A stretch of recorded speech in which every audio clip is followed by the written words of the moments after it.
You're listening to Bring Me the Axe. I'm Brian White, one half of this morbid equation, and I'm joined by my co-host and actual brother, Dave White. Dave, how you doing? Pretty good. I'm pretty good. You know what I did last night? What was that? I went to see Stevie Nicks. No shit, because did you? Because Delilah was there. I had just learned that this afternoon. It was an experience. Yeah. I hear that she fucking rips. She was great. I will never go back to Gillette Stadium for anything. I don't blame you. It's kind of a thing because they all went to that Taylor Swift nonsense too, and it took them like 3 hours just to get out of the parking lot. Yeah, it was that. Like it took like an hour to find the fucking car. That's crazy. Did you stay for the whole thing? We left about 6 or 7 songs into Billy Joel's set. Yeah. Because I'm going to tell you something right now, and maybe this is a hot take.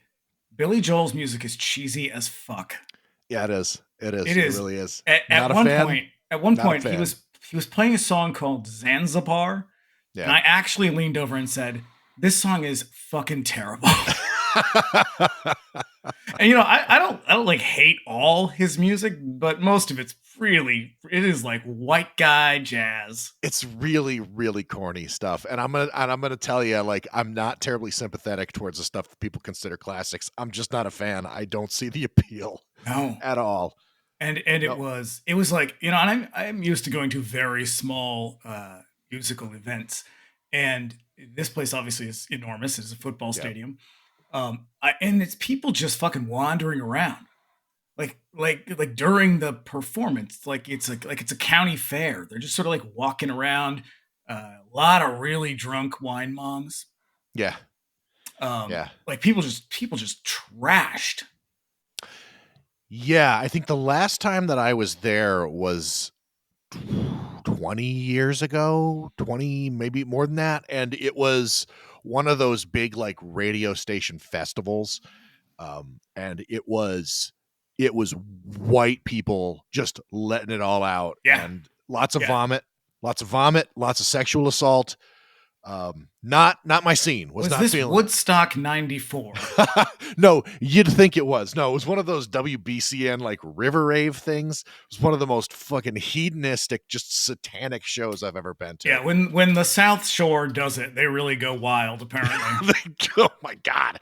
Yeah. But I got to see the Cult, so that was a thing. Well, they're pretty great. But as for me, I am going to stay out of the goddamn suburbs. Yeah. Oh, Jesus, they're dangerous. I do not belong there. So we practically grew up in neighborhood video stores, and the steady diet of utter garbage that those shops provided us with continues unabated to this day. And there's no one else I enjoy chopping it up with more about trashy movies than Dave. Just before we get into it, here's a little housekeeping. If you want to keep up with us between episodes, you can also find us pretty much on all the socials by searching Bring Me the Axe Horror Podcast. Honestly, we're mostly active on Instagram these days, seeing a lot of action over there. Y'all are a lot of fun. So yeah, you can find us at Bring Me the Axe, and Dave's got one at That Queer Wolf. You can find us both. We have a good time. And we've also got a sweet website at bringmetheaxe.com. You can listen to all of our past shows there and read the transcripts. And you can also contact us directly at bringmetheaxepod@gmail.com with any questions, comments, or suggestions. Do let us know if there's a movie that you love and would like to hear us give it the business. And lastly, if you like what you hear, you can subscribe to us wherever you get your podcasts. And you'll be doing us a favor by leaving us a 5-star review on Apple Podcasts. You can also do that on Spotify now, which is very helpful. Just want to get that all out of the way right at the top of the show. So tonight, we're bringing you one that we have been looking forward to for quite some time. I fucking love this movie so much. Yep. And and this isn't being done in a vacuum. Like, this is a bonus episode, but we're doing it in celebration of is it Hispanic Heritage Month? Yep. Because tonight's movie comes from Mexico. I'll tell you what, I think we should just say up top, big shout out to Vinegar Syndrome for bringing these Mexican movies, to the American audiences, to cleaning this shit up and to getting a lot of bonus features on these discs, because this is not the only one. They have put out some real quality stuff.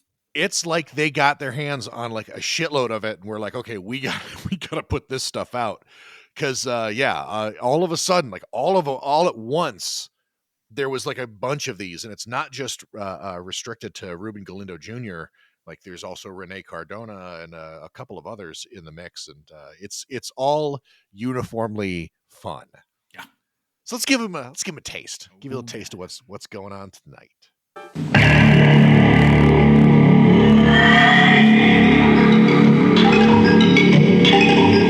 So, are you ready, Michael? Yeah. 1, 2, 3.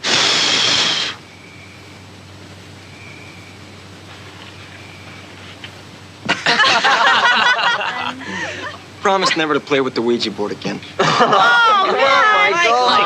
you guys. Maybe he's right. We shouldn't play this game.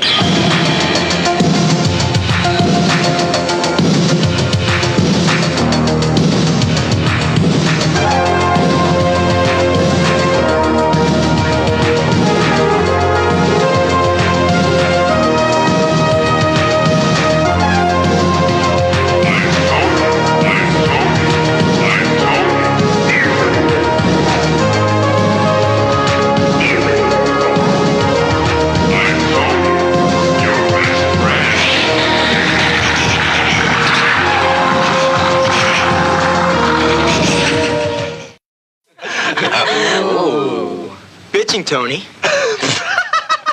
Goddamn. Bitchin' Tony. Oh, Yeah. Tonight's movie is Don't Panic.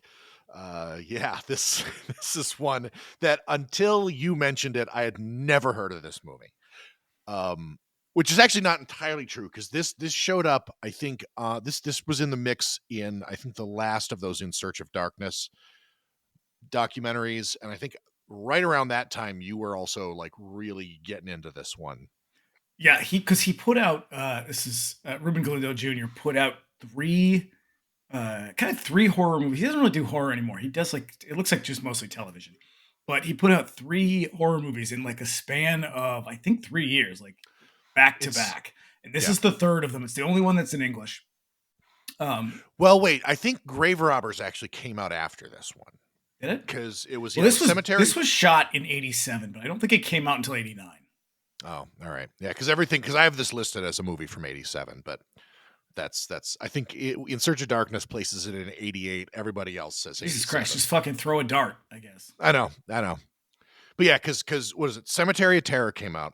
Yeah. And then this one falls in the mix, I think in the middle between that and then Grave Robbers. Yeah, and they are all they're basically just knockoffs of kind of popular American tropes, I guess, more than movies themselves. Galindo Jr. seems to be a big fan of Evil Dead because that just pops up in all of the movies. And Nightmare on Elm Street. And Nightmare on Elm Street, yeah. Because this movie that we're going to do tonight is basically Nightmare on Elm Street 2. Kind of, yeah. Kind of. I mean, okay, so as usual, a warning before we get started. We're going to talk about this thing from beginning to end. Spoilers to follow. I don't know if it really matters if we spoil this one. No, this movie makes not a lot of sense. You are going to walk away with more questions than answers. It's so much fun, though. So, like we said, the year was 1987. So some other movies released that year were A Nightmare on Elm Street 3, The Dream Warriors. Also, The Gate, which I watched just recently for the first time, probably since I was like 13. You know, I did too, like 6 months ago. Yeah. And I was surprised by how well that movie holds up. And it does. You know what doesn't? The second one. I've not ever seen the second one. I think when it comes to horror movies, I tend to go into sequels unless there's something like really well known, a brand that I can trust. I tend to be a little jaded about them. Like I stayed away from Return of the Living Dead Part 2 until I think about this year because it's fucking terrible. Because I suspected that there was no way it could ever live up to the energy of the original one, and it misses by a fucking mile. Yeah, same kid though in that one. Yeah, in the Gate. Well, actually, yeah. Also, that's right. Also, Dana Ashbrook from Twin Peaks is in it. Yep. Let's see. Also, Prince of Darkness, hell of a movie there. Also, Hellraiser, Evil Dead 2, and one of my favorite, Blood Rage. Ooh, That's not cranberry sauce. Yeah, so cast and crew. The director, like we said, this is Ruben Galindo Jr., who's the scion of the Galindo film legacy. His father directed some of the final movies in the El Santo series. He spent the bulk of his career directing like tough guy action movies. His son, however, was into horror movies, and he made a handful of them in the 80s with titles like Cemetery of Terror and Grave Robbers. There's also, what's that one about the rats? The Demon Devil Rat? Demon Rat. Yeah. It is not. It does not hold up as well as these do. No. They're all, I think all of them except Demon Rat are on Shudder. And Demon Rat just, Vinegar Syndrome just put that out. That one, I think, is shot. It has a very different vibe. It's a lot more like post-apocalyptic sci-fi than it is horror. And it looks to be shot on video, which I mean, I'm not always opposed to video, but it gives it a very different feel. Particularly video at that time. Yeah. It just feels cheap for no particular reason. Yeah, there's a bunch of horror movies that were shot on video at that time, and it was kind of novel. Like J.R. Bookwalter made a bunch of movies like that, and while they're charming, there's something about the way that just a shot on video horror movie looks that turns me off. Also, the early 90s are just fucking ugly. Like, just everything about it is ugly. It was like, I don't know. Yeah. Everything looks cheap and terrible. Yep. But all the movies, all the Galindo Jr. movies that are worth watching are on Shudder as of this recording. I recommend them. They're all a lot of fun. Nowadays, he produces telenovelas, which is, and I think like a kind of like a Mexico's Got Talent kind of game. It looks show. like it looks like he does. It looks almost like telenovelas. I think if you work in film and video in Mexico City, you're gonna work on a telenovela because it's like Degrassi in Canada. It's just something you just cannot avoid. But yeah, it also looks like he's doing a lot of like So You Think You Can Dance kind of stuff. Yeah. The cast is well. A bunch of people you probably never heard of. Nope. So this movie stars John Michael Bischoff, who is a total cipher. I have tried to find information about this guy, and he is a mystery. I know nothing about him. Information about him is really hard to come by. But between 87 and 91, he acted in, wrote, directed, or composed music for Galindo movies, and then he fucking vanishes. It sounds like he was doing commercials before this. That would make sense. Like commercials in Los Angeles. Because like before he was doing... Because we should say he is the only one that is not Mexican. He is American. Right. Yeah. He is a big white guy with YouTuber hair, that kind of like broccoli curly thing going on. It is a curly mullet. It is a big blonde curly mullet. Yep. But also, I think I found him on Instagram, and it seems like he joined just a few days ago. He's got one post. He's got one post, and that's it. It's about livestock. So maybe he's involved. Right. Yeah, maybe he's involved with livestock these days. But yeah, or maybe he's just an enthusiast. Maybe he just likes hanging around like livestock auctions. You know, the way those guys rattle off the auctioneers, I don't blame them. It's like hip hop. It also stars a woman named Gabriela Hassel, who back in the day, she screamed and ran around in terror in a handful of Galindo-produced horror movies. A couple of years after this one, she appears in Vacation of Terror. Fantastic film. Yeah, which is directed by Rene Cardona. Rene Cardona Jr.? The third. Yeah. Right. Junior is 70s. Right, because they again, like Animal Killer. Yeah, like the Galindos. Yeah, it's like a family business.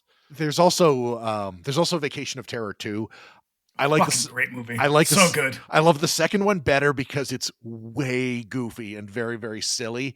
But it makes zero sense. None whatsoever. But the first one is like a horror movie version of the Chevy Chase vacation movies, where it's about this guy who like inherits a summer home, and he just wants his family to go there and just have a really nice time, and he will not hear any of this shit about the place being haunted. It's really and interestingly, so it's basically a ripoff of that movie Kathy's Curse, a cursed doll. Right. But interestingly, his father made a movie. I cannot remember the name of it off the top of my head. It's in one of those Rene Cardona collections from Vinegar Syndrome. And it has a very, very similar premise. It is a haunted doll killing people. It's Well, I mean, we keep going. Modern filmmakers keep going back to that fucking well too. Like, what's there's like 15 Annabelle movies. Yeah, and you know what? Haunted dolls, they're not scary. Not scary to me. Not scary to me. Nope. Whatever. It's like clowns. People are like, oh my God, clown. And I'm like, shut the fuck up. I know. Yeah, so nowadays she unsurprisingly acts in telenovelas, which is what basically everybody in Mexico does who's acting. Literally everybody. Yep. I believe you're legally required to at some You want point. a passport, you have to be in one episode. Yeah. She's got a look that I don't It is want to. bold. It is a bold look. She's got a look. Can't tell what we're dancing around. I think you might get it. I don't dare pick on a woman's appearance because you don't need to talk about it, but it is a lot of choices that are being made vis-a-vis her appearance that are not related to beauty necessarily. It's just she's got a look. It's very funny. And then rounding out the cast is a man named Juan Ignacio Aranda. He plays Michael's best friend, maybe Tony, and he remains fairly active in Mexican TV today. Also, Gabriel Hassel is also still fairly active. So apparently the woman who played the mother in this was quite famous for, I don't know what she was in, but she was like the bigger get for it. Oh, no, the big get for this movie is an actress named Helen Rojo. She's the mother. No. She's the teacher. Really? Yeah. So she's in it for like 5 seconds. Yeah. So her big thing is, by this point, she'd been acting since I think the 60s. Her real big claim to fame is she plays Doña Inez in that Herzog movie, Aguirre, The Wrath of God. Oh, the one that almost got him killed. Yeah. Or alternatively, saved his life. True as well. Also, like a lot of people like in this movie, like she's still acting. Her whole thing is soap operas, like everybody else, but like she's been in a bunch of stuff, and it's not just like the bulk of her career obviously is spent in Mexico City, but like she's done a lot of stuff in the United States as well. So yeah, she was kind of like the name they could put on the poster, but yeah, she plays the teacher. So some notes. The movie is known in Mexico as Dimensiones Ocultas, which means hidden dimensions. There's a lot of weird, like kind of wild, impressive stuff about this. They shot it in Spanish and in English, shot for shot. Like they would do one and then do the other. Yeah. The peanut butter solution is the same way. There is a French version and an English version, and it's not just a dub. It's two separate movies that they just did shot for shot. So I did. I don't know if you watched on that Vinegar Syndrome release. There is an interview with Ruben Galindo, and he talks about why. So the most notable thing, or the most noticeable thing, when you start this, is it is the least Mexican looking cast and the least Mexican looking environment that you would probably see in a Mexican movie, and he explains why that is. Well, I think I have note about that is that this was a deliberate attempt to break into the international market. Well, and he says because the Mexican film industry had it was dying at that point. Like nobody was making new shit. There was no ways to get it out. At the time, people didn't have a lot of money, so they weren't going to the movies. It's kind of interesting. But he said the one thing is, even though they all look white, if not American, but the American is kind of implied. He said it wasn't really intended for American audiences. It was really for international audiences who wanted American looking movies. Huh. Yeah, because even when you watch like shit from Italy, like their stuff also a lot of the time looks very American. Yeah. Like unless they're making it a point to like feature Rome as a feature, like a lot of them, particularly in the 70s, were very deliberately attempting to sort of like make their movies look less Italian. And like I think that's why a lot of them all of a sudden just sort of pop up, take place in London.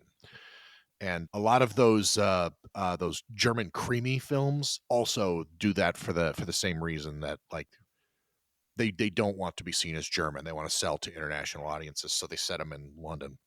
What I always love about that is though, even though, and you don't see this in, I think, this movie necessarily, but in a lot of movies, when they sort of do that, embracing American concepts, the cultural things, it often comes like they get it on like a basic level, like the obvious level, but it's seen through like a very different international lens, so it comes off as really uncanny a lot of the time. And that is there is a lot of that in this, but Yeah, it's a little wobbly for sure. Like, because the very first version of this that I watched, and this is why I texted you earlier about this, is the version that they're running on Shudder, and I think it's the Blu-ray also. There's this voiceover at the beginning where he's like, "So here's me in Mexico City."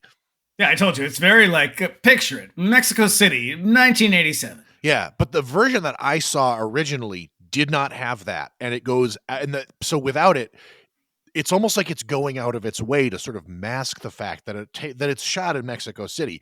There's even a scene a little ways into the movie where he's woken up by the radio, and the announcer is talking about traffic in the Southland, which is supposed to communicate this notion that you're in Los Angeles. Yeah, you're definitely not in Los Angeles. Yeah. But yeah, they cast white people or more significantly Mexican actors who could pull off the white people look, and they had to be fluent in English, but you can also tell that there's a lot of dubbing going on in this. Oh yeah, it feels like the entire audio for this was like it was either dubbed or at some point recorded elsewhere, because it just doesn't fit. Yeah, it's got that quality also where like you could tell that there's like one guy doing a couple of characters. Like whoever voiceovered Michael's father, I think, is also the same guy who does that fucking cop. Because they both have this they kind of got this like Jersey accent thing going on. And also all of Gabriella Hassel's lines. Yeah, no shit, because she needs to back up off the microphone. It's a riot. So special effects were all done for this by Screamin' Mad George. Now, it says they were all done by Screamin' Mad George. I find that hard to believe, because Screamin' Mad George is a person of a certain quality. And you can see that in some of this, but not in all of it. No, I think that they probably had a budget to sort of do some of the more hero shots. So all of the kind of evil Tony stuff toward the end, I think was his stuff. It looks like Screamin' Mad George's work, because there's also some other stuff in this movie that looks like somebody on set just like slopped fake blood around. Yeah, like the front projection screen stuff that they do, the kind of nightmare ripoff stuff. Yeah, that is also him, I believe. Yeah. So up to this point, Screamin' Mad George's credits were, or his big credits were Predator and Big Trouble in Little China. And he go on to do some real nasty, gooey work in movies like Bride of Reanimator and Society. He's a guy whose work I really like a lot. I find it kind of weird that he doesn't get really much talk. There's not a lot of chatter about him. He is extremely enthusiastic. I love him when he's like in any interview you see. He is so fucking happy to be just to be talking to people. Yeah. He's in those In Search of Darkness docs, and I love it. I would describe that's his affect. He is very enthusiastic. So I found it really difficult to sort of gather any sort of information about this movie or Galindo in general. There's not a lot of biographical information about the guy. And I kind of find their whole thing really fascinating, because like it seems like for genre movies in particular, like action movies and horror movies, like Galindo Productions were kind of the only game in town. Like you worked for those guys. Because like those vacation... And it sounds like they were all just friends too. Like it wasn't like a thing where they were really built. It wasn't like Dino De Laurentiis in the early 80s. Like this is just a bunch of dudes. This is more like an indie project that you'd see in like the US in the late 90s or 2000s. Yeah. Because like their name is all over those Vacation of Terror movies. And I'm sure, their names are on the movies in those Cardona box sets that Vinegar Syndrome's got as well. I mean, it's like, this is a thing that, much like myself, I think people are just kind of getting hip to a lot of this stuff now. Yeah. So the fact that you can't find much on it is probably just because it's Mexican. God, it's so weird because they're just right next door. Yep. Oh, well. So let's get into it. We open on a voiceover that sounds suspiciously like the beginning of The Twilight Zone. Yeah, it's also super vague and gives you nothing to work with. There's a door that takes you to another dimension. Once you step through it, there's no return. That's true. You got to watch it. The door is one way. But that's our main character, Michael, whose voice is really, really weird. Yeah, everything he does in this movie is one strange choice after another. I am dying to know how old he was when he made the movie, because Michael's supposed to be 17, but he presents as like 35. So here's my understanding of this. This was as much Galindo as it was the guy playing Michael. They wanted to make him seem younger and kind of look younger. We'll get to that when we talk about the pajamas. The most notorious thing about this movie, but We'll get to that in a minute. But he wanted to make him seem younger because it kind of ups the stakes a little bit. Yeah. By making it seem like a big thing to kind of this almost insurmountable thing for a young person to go through. But the way that they decided to go about that, rather than cast a younger looking person or a younger person, was to go out of their way to make him feel young. And it doesn't quite work because it just feels really weird. It makes for some incredibly awkward moments. It comes across so strange because his voice is kind of like this. It's got this like kid quality to it. Yeah. And everything has this like youthful excitement. Yeah. Even though it's like, you look like you're in your early 20s. Yeah. What the fuck? Yeah. So Michael tells us in a voiceover that he used to go to Beverly Hills High, but his dad's work uprooted all that and sent him and his mother to Mexico City for the rest of high school. It's also his birthday, and the party is just getting over.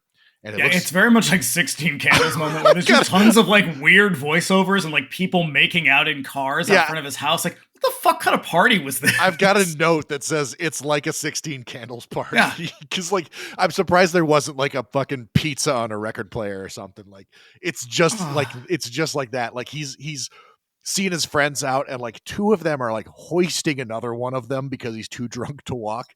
But then we find out like his mother's in the house the whole time. Yeah, well, speaking of too drunk to walk, here comes drunk mom right out of the gate. Yep. So he's like walking around through the house like in the dark, and he's just surveying the damage. His mom is right upstairs, probably drunk, and the whole place just looks like this. Like I said, it's like the aftermath of the 16 Candles party. Like, we're gonna find Anthony Michael Hall like under a glass table at some point. But it's also like it looks like they rented this place for however long it took to shoot this scene. Yeah. And then they were just fucking out because there was like no furniture, nothing on the walls. It's like an episode of Cribs. Yeah. So so he's wandering around the dark for some reason, and there's this spooky sound that he hears. It sort of sounds like a dog growling. But then what is that? That's Tony. He's okay. Well, here's the thing we should say right now. Like our last film, this movie drops you in, and it's as though you've missed a big chunk of the story somehow. Yes. And you're never going to get any explanation. So I've got a note about that, particularly in one of the scenes coming up, because it seems like there's a whole lot of this that's just missing. So yeah, it's not as though like, oh, they just never shot it. It's almost like you feel as though they just left it out, like they forgot to cut it into the picture. Yeah. So Michael is basically ambushed in the dark by a dude who turns out to be Tony, who might be his best friend, maybe his Tony, best you friend. son of a bitch. Because it's really hard to tell. Because it kind of that whole moment. So it's this big group of friends led by Tony, and the whole thing is really antagonistic. Yeah, like Tony is basically just like he kind of jumps on him, and it's real like, yeah, happy birthday, man, happy birthday, fucker. But at the same time, Michael's a real bitch. Like because then that one girl is like, "Oh, big surprise, huh, Michael?" Yeah, it's like, what? You people showed up to my fucking house. They break in. They fucking break in, and then they're like, "We wanted to give you your birthday present before we left," and he goes, "You could have done that tomorrow." He's not wrong. It's true. Yep. Also, is Tony supposed to be in high school? I see. Okay. Because he looks like he's in his early 30s. He's his chest hair for days. We're going to talk about Tony because Tony lives in a bachelor pad, and then Does he ever? And then another one of Michael's friends is like a third shift phlebotomist. Yep. And a high school student. Yep. So the lives of these teenagers is mysterious. So it's this whole setup where it's like 5 or 6 of them are just bitching at him and like really inconveniencing him. Truth be told, I'd be fucking mad too if I just like got all these people out of the house and then they broke back in and we're like, yeah, hey, this party is depressing as hell. Like, hey, fuck you, man. We want to give you your present. Yeah, but then and it's not even really a present. No, it's a goddamn. It's a demon. It's a goddamn nightmare. So, but like he's really really mad until a girl sort of rises mysteriously from behind the furniture, and that's is she supposed to be a surprise? Because she just like it's like she comes in stage left. From the floor? Well, after everybody else has revealed themselves, they're like, here's your birthday present. And she sort of like emerges from the furniture. And it's And the question is she the birthday present? Nope. Because that's weird. Yeah, no, she's the new girl, you know, Alex. You remember her from school. And that's Gabriella Hassel. And she's got a pretty intense unibrow. Yeah. Yep. Yeah, she really does. It is unfortunate. It is like Baby Gerald, unfortunate. I was gonna say Baby Gerald. Yeah. So Michael sees her and becomes love struck immediately, and so it's all good. They can all hang out now, you know. And so even Tony, your best friend, who's also a huge piece of shit. And maybe also kind of drunk. Tony is as we find out, Tony's quite drunk. I will tell you right now, just the way that this guy plays Tony, his face alone makes me so happy. His laughing face is the best. He is this entire scene, he is just lit up from the moment he is in the shot. And it is like he is about to laugh in the douchebaggiest way possible. I'm going to screenshot it and put it on the Instagram because it's just that good. Every time it comes up in the trailer, it fills me with joy. He does it, and he does it a bunch too. Yeah.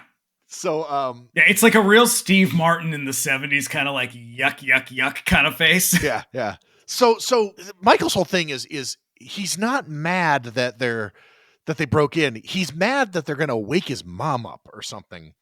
Yeah. And she's going to be pissed. Because they cut to the mom who is looking forlornly at a photograph of her and her husband and then ominously over to the bottle. Yeah. So just so you know, she has a drinking problem. It's a photo of her and she's there like clung to an elderly gentleman. Yeah. Yeah. But then we cut to her other object of desire, which is like a bottle of vodka across the room. Honestly, given the choice, I would go with the bottle as well. Yeah, because that dude eventually shows up. This is when Tony makes that real shitty comment about, he's like, something about your drunk mom or something. Oh no, yeah, because damn, Tony. They offer Michael a drink and he's like, he refuses it and he's like. He says something like, "Why you don't want to be like your mom upstairs or something like that." But he's still got that like goofy grin on his face. Yeah. It's like I don't know, man. That's a lot. That's not a joke to be laughing about. I'm gonna call that Tony face from now on. Yeah, it is fantastic. Yeah. It is the best part of the entire movie. So so Michael's father, where is he? Why is he not here? Could it be of the look of longing she gives to the distant bottle of liquor? I suppose we'll find out. I don't think because I would like to know, like, where is this guy exactly? Because apparently he like uprooted. He shows up at the end. Yeah, but like he uproots them from their life, sticks them in Mexico City, and then vanishes. So yeah, it's the alcoholism, as we find out. So back downstairs, they've got Michael blindfolded, and they get his present ready, which at first glance, appears to be 2 large candles stuck into Coke cans. Yep. But, and these are not birthday candles at all. These are just regular candles you would put in a candelabra. Yep. Or, except in this case, the candelabra is empty Coke cans. yep, there's a lot of empty Coke cans in this movie. Yep. Well, what is more American than Coca-Cola and Marlboros? I know. Yep. So the present is revealed to be a Ouija board, which And it Tony pisses thinks Michael this- off. Tony thinks this is the funniest fucking gift ever. Yeah, because Michael blows out the candles, he pulls the blindfold off, and Tony is doing Tony face, like waiting. a fucking hyena. He is cackling away. Yeah, he's waiting for Michael to react, and which And Michael Michael does. does react. So he throws it at him. He throws the blindfold at Tony, and he goes, Bitching Tony. So good. The It is best line. It is the best fucking line. I have that saved in my phone. Just that moment. It is right up there with "How do we know she is alive?" "Yep," or "Bastards." Yep. Also got that one saved in my phone. Yep. Oh man. But yeah, so he sits back down and he says, "You promised you wouldn't play with the Ouija board again. Why? Okay. I'm listening. What happened last time? Will Doesn't matter, we? You're never gonna know. It would be helpful. Yeah, it certainly would because it seems plot critical. We don't know. And here's the thing: when a Ouija board shows up in a horror movie, it's In the first act. in the first act. You might get the By feeling. the fifth act, that might- Ouija board is gonna go off. You might get the feeling. Yeah. Guess what? Never comes back into play. Because like this was like the high age of Ouija board horror movies. Because I think Witchboard came out the same year. It might have been the year before, and there were a couple more. And also Ouija boards have been in horror movies basically since The Exorcist. So it feels like it was just a convenient way to kick this off. But when you see it, you're like, oh shit, this is going to be a big deal.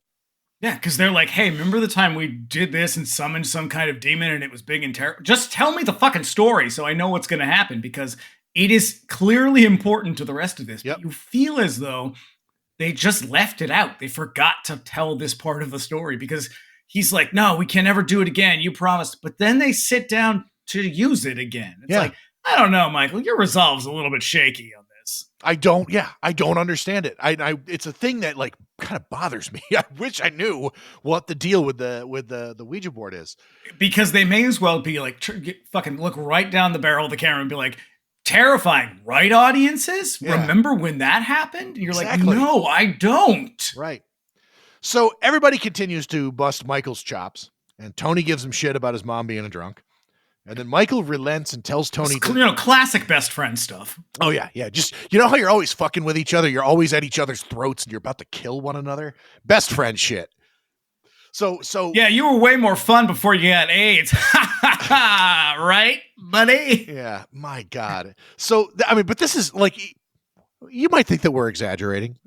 Not by much. So Michael relents and tells Tony to summon his spirit buddy Virgil with the board.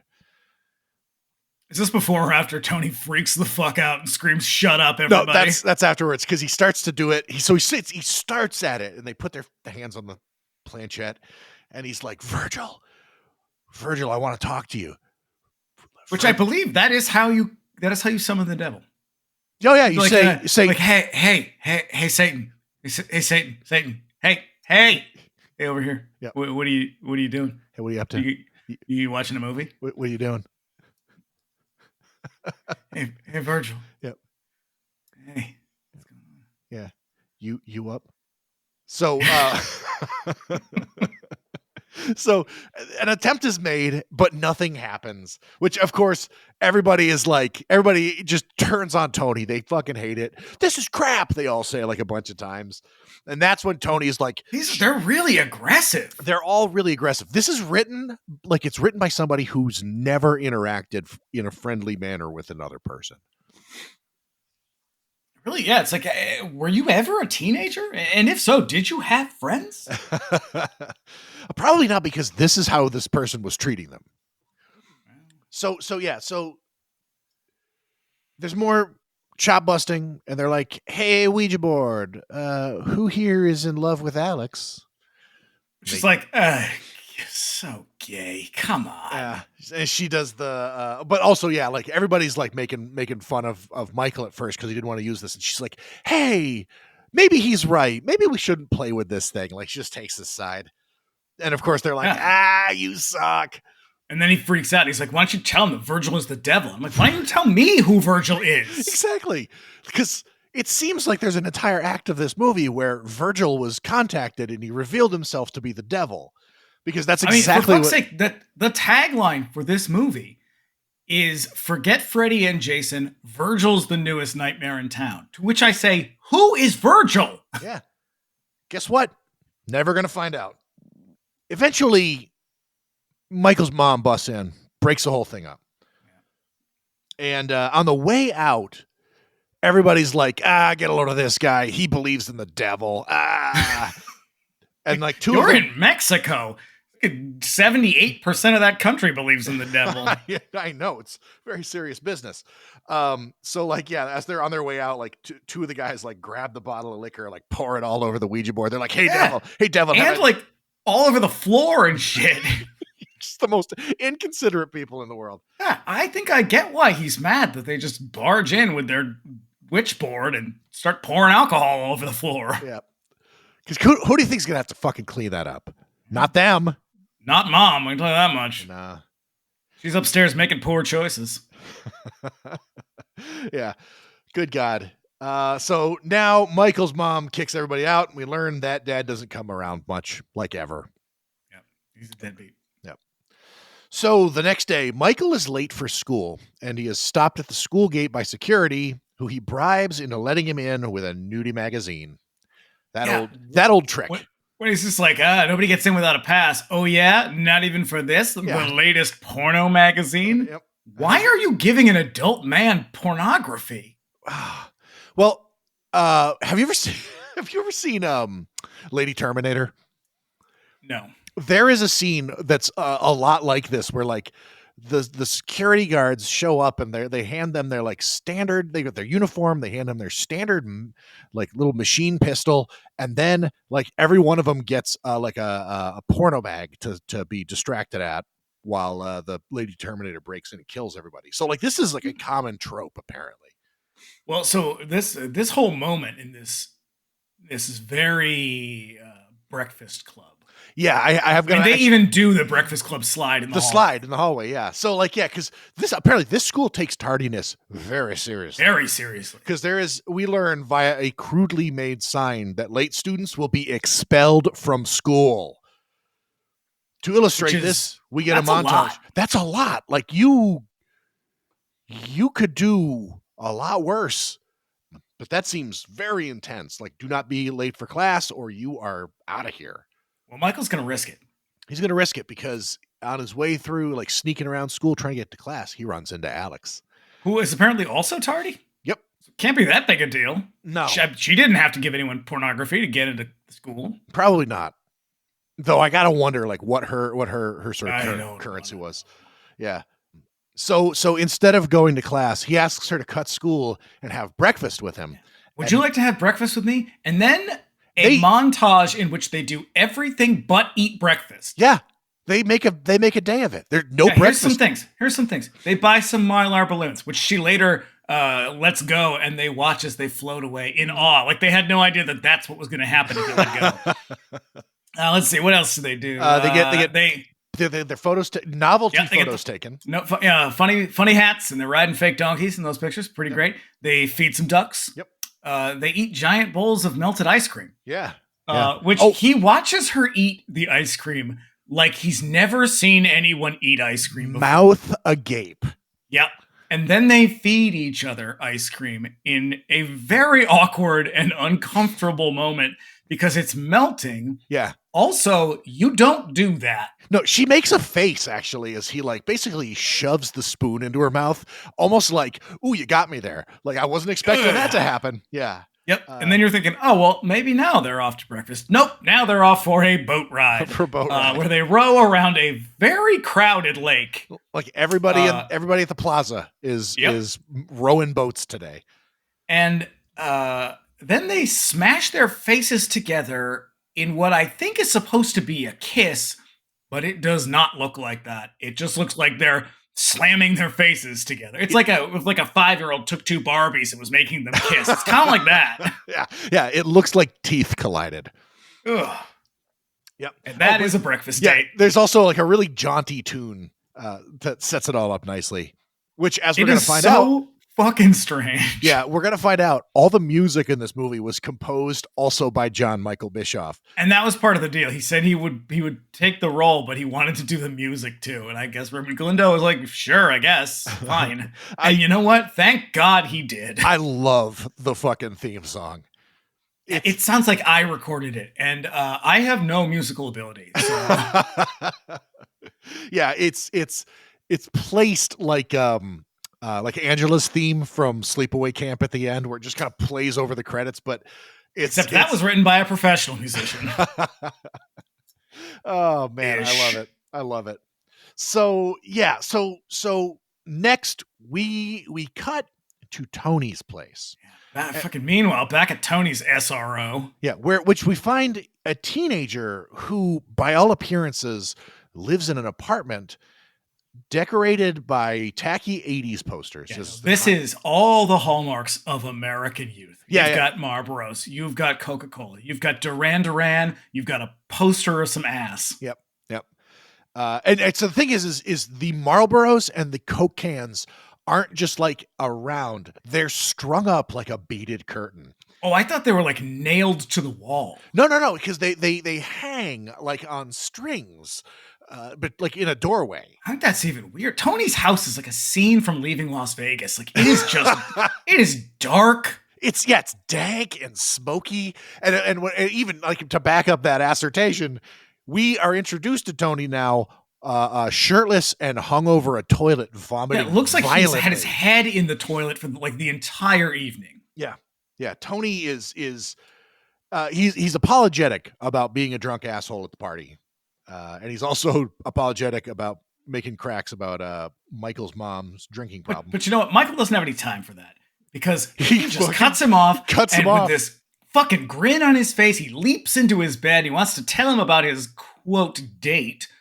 And he's just like, oh, boy, she was the best, Tony. She's just so great. Oh, boy, I like her a whole lot. Yeah, but I don't know what to do with her. Meanwhile, Tony's looking like half dead. Yeah. Do you think Marlboro paid for placement? This movie had a budget of $300,000, so the answer is no. It didn't. Because here's the thing: there's a shitload of Marlboro. There's tons of it all over this, like in a very deliberate fashion, which made me it comes back later too. Yeah. And then he says, remember that girl, Alex? And it's like, you mean the one that he showed up at your house with last night? Yeah, I think he remembers her. Yeah. And referred to her by name several times. Yep. But this now Tony reveals this like romantic side to him that is Tony, you sly old dog, you. It is very, very strange. Because for also amidst this just room of ruin. Yeah, I was going to say, quick question here. Why does Tony have a bouquet of roses, fresh cut roses, in this fucking shithole apartment that he lives in? Yeah. He's like, so Michael's like, oh man, I really like her, but I don't know what to do about it. And so Tony's solution is he's like, listen, bro, you got to give her a rose. Yeah. Not just any rose. Not just any rose, though. The rose. And he picks one out of this dozen. Also, why are they under a blanket? Well, he throws his shirt over them at one point. Don't know why, but he does it. And that's when he says, and you're going to give her this rose, and you're going to tell her that as long as there's love between you, this rose will never wither. Damn. Yeah. So, that is some Billy Joel level stuff. Yeah. This is like a 180 from the Tony that we saw the night before. We get zero Tony face. Yeah. Remember Tony the drunk shithead? He's gone. Yep. This is Tony the hungover poet. Apparently drunk Tony is an asshole because this guy, he's all right. So that night, this is really like the last Tony that we get. Yeah, because right after this, like the mayhem starts. So that night, as Michael sleeps restlessly, a monstrous bloody demon hand punches through Michael's ceiling as he sleeps, drips blood all over him. Yep. And this is when we get those pajamas. Yep. So Michael wakes up suddenly, shoots up, and then we get a look at a certain set of pajamas that are gonna be really important to the movie. Not really, but if you know about this movie, this is the one detail of it that probably sticks out to you the most. I gotta know. Like, I know that you kind So of. he purchased these. Oh, Jesus So we Christ. should say these are. I don't know where he would have found them because these are the style, cut, and design of pajamas that you would put on like a 6-year-old boy. Yeah. They have like cartoony, kind of blocky drawings of, or drawings, I guess. Like, yeah, of, like illustrations dinosaurs in like And- primary colors. But they're like that real shitty, like flame retardant fabric from the 80s. Like they're like they're cheap kids pajamas. I don't know where he would have found these, but apparently he was like in Los Angeles and bought them. He was like called Ruben Galindo and he's like, "Hey, I got this great idea." And I guess Ruben Galindo was like, "Okay, I guess, sure." Because they were like, it'll help to make him look younger. But it's like, no, it helps to make him look crazy. But it also becomes kind of a running gag in the movie. Yeah, because the fact that these pajamas exist at all are really kind of weird because they're in an adult size. And it's so. And he wears them the entire fucking movie. Like, I would say he is wearing them in this movie more than he is not. Yeah, he goes out into the world in these all the time. Several times. Yeah. So when Vinegar Syndrome put this movie out, they such as they do with many of their movies, is they released a very like a limited number of them with like a certain like collectible item. And the collectible item that came with this movie was a set of those pajamas. Yeah. And I would have done any. A couple of years ago, I was at the archive in Connecticut, and I asked them if they had them. And they were like, "No, those have been gone for a long time." Yeah, but yeah, like I looked up just to like try to see like somebody must be selling these things on eBay or something like that. Nope. Nope. Now, who would part with these? Exactly. So chic. They're so chic. They're the best. They're the best. They're the funniest quality of the entire movie. Is you're gonna watch for 90 minutes. You're gonna watch a grown ass man thrust himself about Mexico City by night wearing a pair of children's pajamas. It's so for an unreasonably long segment of the film. Yep. So on top of all of this, Michael has a vision of one of his friends, one of the people from the Ouija board party, being murdered. This is like the first nameless guy, right? Yeah, like I think they say who it is later on, but like who fucking cares? Because they blow through the first couple of these people real quick and off camera. Yep. And so, but also Michael has these like red monster eyes. He does that thing where he shoots up suddenly and it's like that close up on his eyes. And every time he does this, he like puts his two fingers to the sides of his, like to his temples. Like he's channeling something or he has a headache. He's Professor X. Yeah. Yeah. And they look like the contacts. Like this is what, 87? Like, those are those fucking hard contacts. They probably hurt a lot to wear. Yeah. So the next day at school, Michael prepares to give Alex the rose, but she's in the cafeteria with some douchebag hanging all over, who we're going to find out is named John. And John is going to be antagonistic for a good deal of time. But right now, Michael is defeated, and he walks off alone. But Alex follows him, and then they sort some shit out. Yeah. And there he is. He's sitting there in one of the classrooms, sort of like looking forlornly out across the, I don't know, the quad or something like that. And she comes in and, she says that I'm not interested in him or whatever. He's just a friend or something. And he's kind of like huffing and puffing. He's, being real kind of a child about it. And then she says, "I love you." And I thought, bitch, you met him yesterday. Yeah. Yeah. But she also says something about John. She's like, "You know him. He's just a smart ass." I'm like, I don't know. He didn't look at him like he knew him. Also, we don't know him. We don't know him either. We're going to get to know him. But for now, we don't know him. But yeah, and then they share a passionless kiss, and he shoves the rose in her face, and then it's a hard cut to the bedroom. Yup. So, oh God, Michael's For room. this what is perhaps the weirdest moment of the movie that is full of weird moments. This feels ad-libbed to me.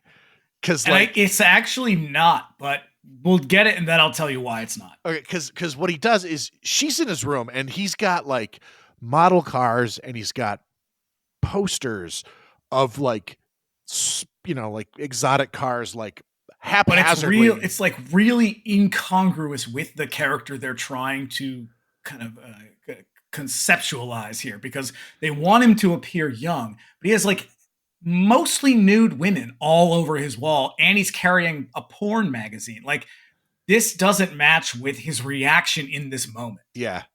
Which is yet another weird, like, gee golly, yeah. Right, because she's like, oh, you really like racing, and he gives her this line, and the way that it comes off is like I love it. Speed is, I don't know, it's freedom. Yeah, it's a special sensation. It's like the more you get of it, the more you want it. What? Yeah, yep. He's describing addiction there. So, but he's got this fucking goofy, like gee golly look on his face while he's like holding a model car, and she's like, I love your room. What the hell is happening? Yeah, it's the same it's almost exactly the sort of same affect and delivery as when he was in Tony's room before, where like all of a sudden, like Tony's just trying to be like, hey man, I'm really sorry. I was drunk and I was a dick and I didn't mean to make that crack about your mom. And he's like, yeah, whatever. I really like this girl. I don't want to talk about yucky emotions. Yeah. It's like Pee Wee Herman. Yeah. But you know what? It works. It wins her over because they are gonna do it.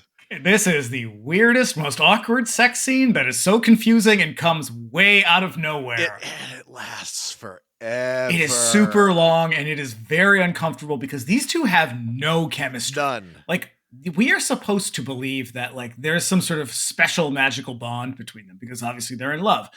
But they have zero chemistry. So they're like kind of flopping around on each other, awkwardly kissing each other, just fucking getting fistfuls of that curly mullet. It is just too much. Yeah. Yeah. It is like it's easily one of the most awkward sex scenes I've ever seen in a movie. Yeah. Yeah. I don't care for it at all. Later on now, Alex is gone. Michael is back in his dinosaur PJs, and he has the red eyes again. Do you think she like just peeled those dinosaur PJs off of him? Ooh, she must. I wish that was in it because there's something about like the way that they're portraying this character. To see him in any state of undress is just really uncomfortable. Right, because he's supposed to present as very young, like naive and childlike, and it's like, well, then why is he fucking this girl he just met? That is not very childlike. No, it's like the sex scene in fucking Forrest Gump. Yeah, it's like this. You did not need to do this. It does not move the plot anywhere, and now all of us feel a little bit dirty for seeing him mostly naked. And here's the thing: it's not like a sex scene in another like horror movie like this, where it's just kind of a cheap excuse to get a little skin. This is love making. This is a very modest sex scene. It's like the sex scene in Mad Men with TP and fucking Galen Ross's character, where they're just like awkwardly circling one another, and then I guess that's sex? Yeah. Question mark. Yeah. So he gets the red eyes again, but now he's blind to his surroundings. And he does this happens a lot in this, and it is like you take away his sight and you take away absolutely every sense memory he has ever had. Right. He turns into the baby. Like he just flops. Yeah, he is fucking Helen Keller from the moment his eyes go red. He flops around the set but what's happening is the reason that he's doing this is because his vision has been taken over by the killer's vision, and he's watching the killer kill another one of his friends. But this is his house. So, like, presumably, if I stood up right now and closed my eyes, I could navigate around my house without seeing. Yeah. I would bump into things occasionally, but I mean, sense memory would lead me about in a pretty safe way. This is as though he has never been there. He has never walked before. He doesn't know what his hands are for. Right, because he drags his body along. It's like, dude, yeah, I know you can walk. You're gonna do it later. When he drags himself to the bathroom, he tries to wash his face, but the water, the carpeted bathroom. Oh, and I saw that and I thought, oh God, the mildew. Because there's no fan, and there's no exhaust fan in 1987 Mexico. No, just musty. It's a little off color. Yeah, but like I said, the water turns to blood, and he looks at himself. He's got bloody water all over his face. Yeah, this has a kind of a poltergeisty feel to it. Yeah. The guy's just ripping his face off. Yeah, that's right. And his mother is outside, like, banging on the door. She's like, Michael, are you okay? Are you all right? Like, this goes on and on and on. Eventually, finally, he's like, yeah, I'm fine, Mom. Don't worry about it. Except he clearly is not. He is banging around in there, flopping around like a fucking half-dead fish. Yeah. Screaming about God knows what. Yep. So now the nightmare is over. He's seen another one of his friends get killed. And but his eyes stay red for some reason.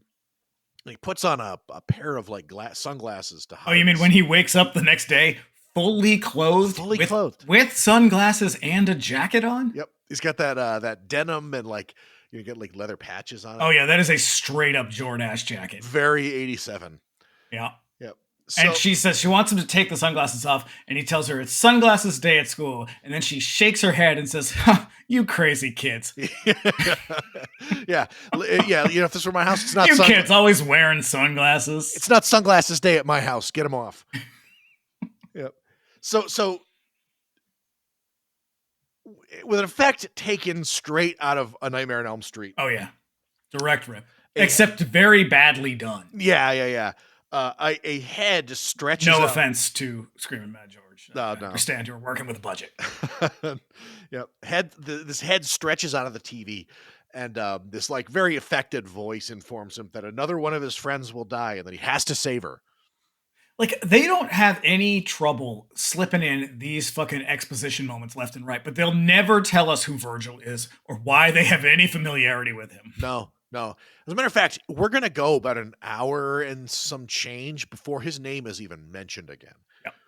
Yep. Because as important and as delightful as Tony is in this movie, that's the last time we'll see him, like, pretty much until the end. Yeah. Yep. And when we do get him back, it's not the same old Tony that I love. It's Virgil. Yep. I don't even know who that is. Oh, no. You know what? I need to make a correction.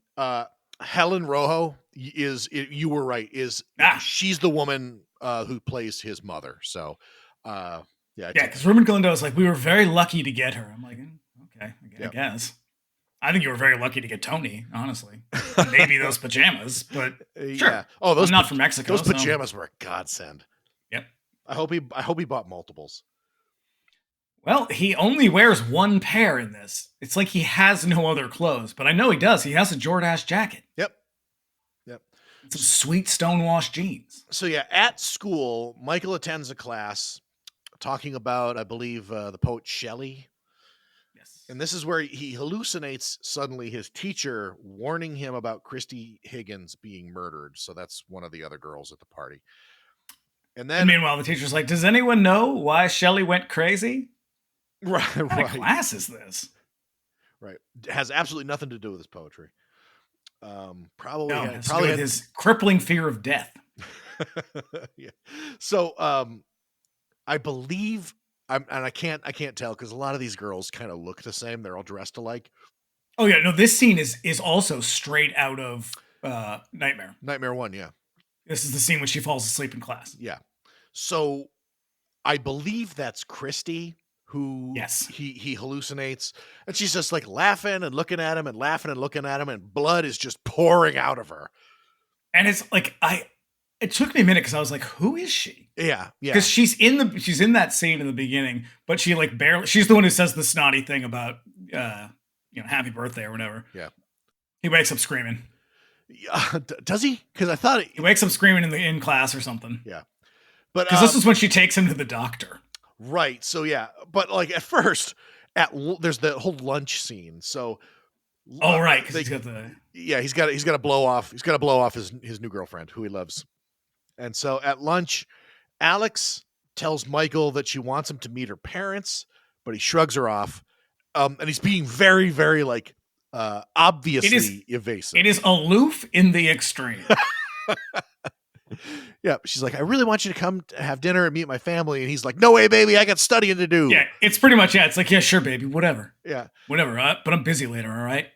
Yeah, but he doesn't want to show her the monstrous red eyes he has. And she thinks that he's blowing her off because they had sex and he doesn't want anything to do with her anymore, which is definitely not the case. But so she storms off. And then here comes John, the bully from the day before, gives him shit about this, and then he breaks his glasses. John's pretty great too. He's like a second runner up to Tony. Yeah, to John's a character. Because John is like an unhinged maniac for no particular reason. I've got notes about the way that he sort of presents, because his like later on he is a gun wielding maniac just because like it's a normal thing dudes do. I know his intensity is fucked up because like he's got like crazy eyes and like his face is always like twisting in anger. I appreciate it. I think it's great. Yeah.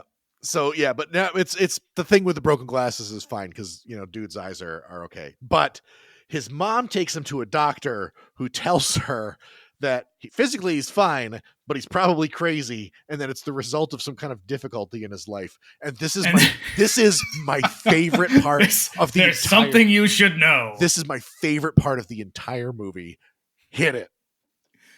There's something you should know. I have a drinking problem. Cut. And this is right after she lights a cigarette in the doctor's office. Because she says this, and then we just move along to the next scene. Yep. So it's back to Michael at night. And these are the hardest cuts you can imagine. It's just like whiplash being yanked from one scene to another. No fade, no star wipe, just cut.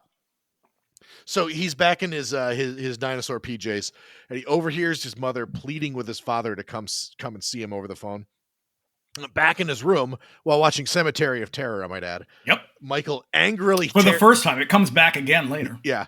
He angrily tears up all of his race car posters, and then but like again, while hurling himself about the room, he's not just like clearing a table in some like 70s kind of way. He's like flopping around and leaping around and ripping shit down and throwing things. Yeah, he throws the basket of laundry, and like the camera emphasizes this because it's not the last time that the camera is going to like linger on the thrown basket of laundry. Yeah. It's really weird. You could tell that like telenovelas really kind of played very heavily into the sort of the way that this movie is directed because all of the acting is so overwrought. Well, yeah, everybody is at a 10 emotionally. Yeah. Yep. And there's a lot of like Michael's mother. They'll have a cut where she'll be on her in a room by herself, and she'll do a sort of thing where she's just sort of like looks off into the middle distance, like haunted, and then she'll like bring her fist up to her chest and like hold it there. And you're waiting for a musical sting that never comes. That never comes. Like that. Like you're waiting for that dark shadow. It's like cut. Yeah. But nope, just a cut. And so yeah, this is when he doesn't have time to finish wrecking his room. No, because he's got to go out and warn Christy. So he gets out on his bike. He doesn't even have time to put regular people clothes on. Nope, just goes out in his dino PJs. Yep. And he rides around on his bike. And this is another one of those like prominent Marlboro placements where there's like a huge Marlboro sign in the shot as he's riding. Well, I mean, this like I don't really remember 1987 that well, but this, I think in the US they had, no, you could still advertise cigarettes. Because now they're not allowed to advertise cigarettes. But like back then you could, and like there were fucking signs up in magazines and like everywhere for it. Oh yeah. But these are like huge.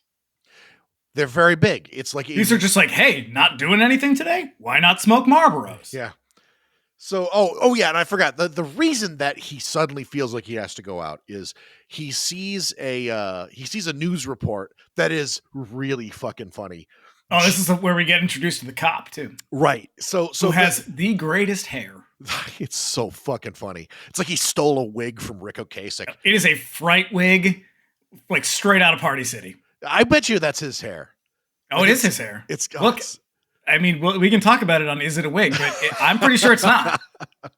Yeah, it's so fucking great. But yeah, like the thing is the news reporter is like, I'm at the scene of a murder where a boy named such and such was murdered and he was stabbed 13 times. And now I'm at another scene where a girl named such and such was also murdered, stabbed And these are several like times. the two you don't give a shit about. Yeah. And it's like, and we believe that these things are linked. Now here's a cop who's involved in the investigation, and he's this cop who's very Mexico City, but the dub. But he's like, hey, yo, listen, okay? Yes. We don't know if it's cult related or not, okay? We'll let you guys know. Yeah. It's So good. so good. fucking great. That's the thing about this movie is it's tonally so fucking crazy. Like it's all over the place. There's going to be a moment of just comic relief coming up in the near future that is just out of step with the rest of the movie. Like I cannot overstate how strange and just bizarre this movie is. But it's also so earnest. Oh yeah, like that's the thing is it is 100% endearing. Like I like it, a lot of horror movies, like most of them I would say, are made by businessmen looking to make money, and so they didn't really or give a someone fuck trying to about like break into the industry. Yeah, like horror is a cheap, easy way to do the it. thing about Galindo is I get the feeling that he was very much a fan. Yeah, of he loved horror movies. movies. He says it in that interview. He was like, he blurted out one day to his father that he wanted to be a filmmaker, and then he was like, oh, what kind of movie am I gonna make? And he was like, well, I like horror movies, and horror movies are pretty popular and they're easy to sell ish. Yeah, especially to international markets. Yeah. So this is the moment when Michael's like, oh shit, I got to go save Christy because he keeps having these visions. And in order to do that, he has to get to the hospital because, Christy's just working the overnight shift at the lab at the hospital, right, like you do when you're in high school. He finds this out because he doesn't know this. He goes to Christy's house and we find out that Christy's brother is fucking John. Yep, unhinged John.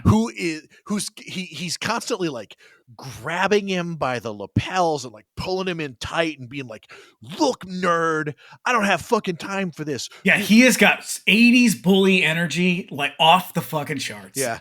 And he does something really crazy. Like at one point he says like, you must be out of your mind. I mean, look at you. And he does this thing where he like sweeps his hand up and I'm like, oh, so he's the only person who realizes that these pajamas are really weird, right? That even if, aside from the fact that he has gone out in his pajamas, he's wearing the pajamas of a 7-year-old. Yeah. But then he's like, now get the fuck out of here. And he does this thing. Like it looks like he's snapping his fingers. It's got a real like smoke up Johnny kind of energy. Yeah, it's so funny. It's so funny. Also, John's hair is pretty good too. Yeah, it is. That is a feathered work. Yes, it is. So this is from this point on, like Bischoff's going to essentially throw himself around every scene, screaming his lines. Like there is no room for subtlety. You know what it does though? It makes the movie so much better. It's the way that he does it too. It's almost like he's trying to scream in a room where somebody was like, no, shh, there's people trying to sleep. Because like everything that he does is kind of restrained. But it's like he's had a head injury and can't control the volume of his voice. Yeah. He's got a very weird and it's that kind of or like control anything that he does because he does some crazy shit from here on out. But this is when he arrives at the hospital and the sign says hospital, but it's clearly just like black tape. Yes. Because it's kind of coming out like it probably says whatever the name of the hospital is, but it's probably in Spanish. So it's like they just put like hospital, but it's like they cut it out of like construction paper, like oak tag paper. It was. it's like the "Don't be later, you'll be expelled" sign that we see earlier. Very crudely made. Could you not have gotten like a dot matrix printer or something? I know. Because I suspect that I don't know, maybe it was covering up some like Spanish language stuff that they just. It probably was. It's probably covering up the name of the hospital. Yeah. Because all of this is shot on location. Yeah. So now Michael, he gets the red eyes in the hospital and he's trying to get in there. And the woman at the door or at the, the desk very, very reasonably is like, Who are you? What are You you can't doing just come here?" waltzing into a hospital in the middle of the night in children's pajamas, Yep. sir. And so And I say sir because you're clearly an adult. yeah. And he's like, "Oh, I got to find Christy Higgins. She's in danger. We got to save her." Like it's very much like that, but like pitched way, way, way up. And the lady's like, "Get the fuck out of here. I'm calling security." But like while she's distracted, he gets in.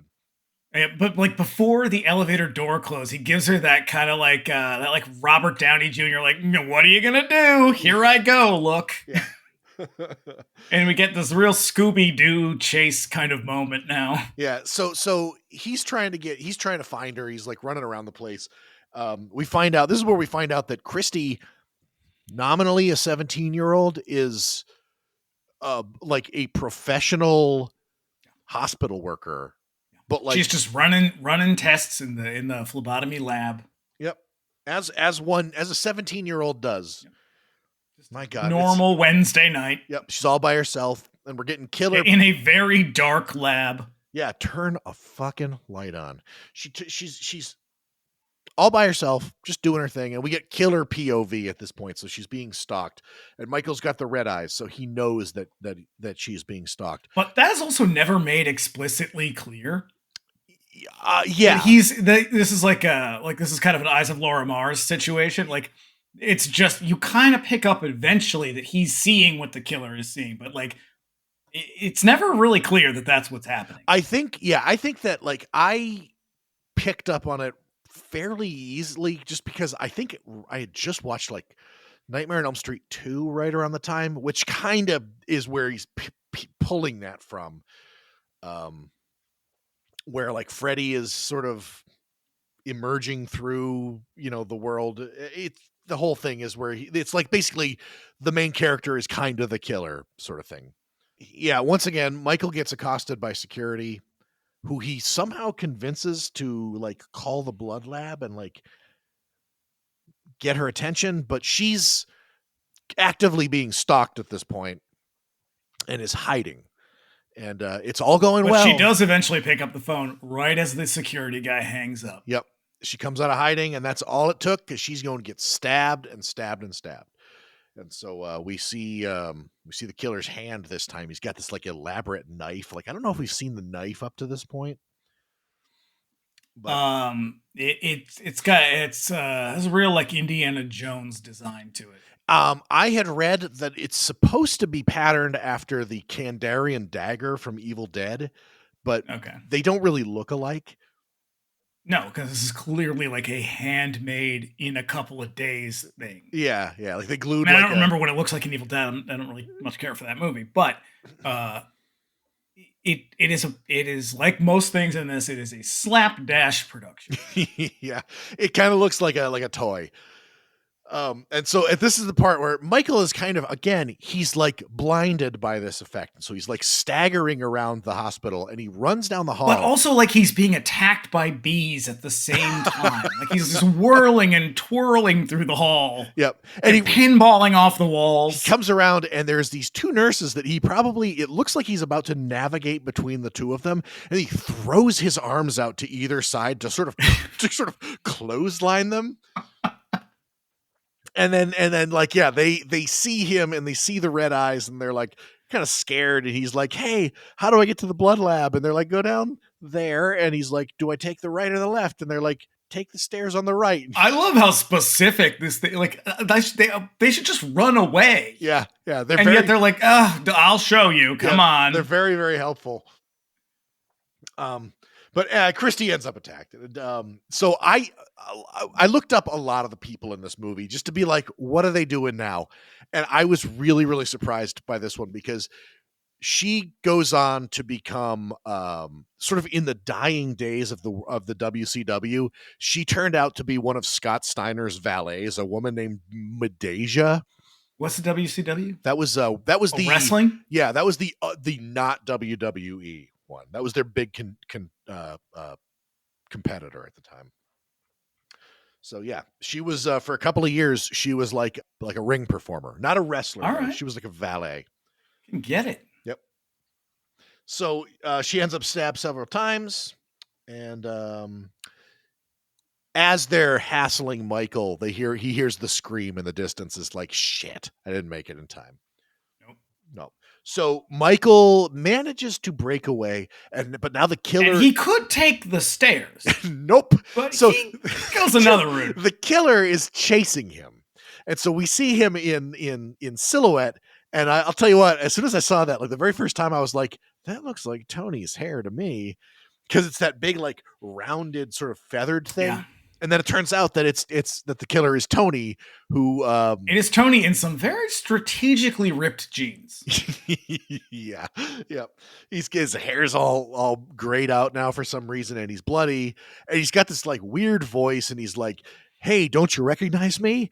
I'm Tony, your best friend. I'm Tony." And then we all say, "Best friend?" I know, what? Really? I could have kind of a jerk. Could have fooled me. So yeah, they run around the hospital, and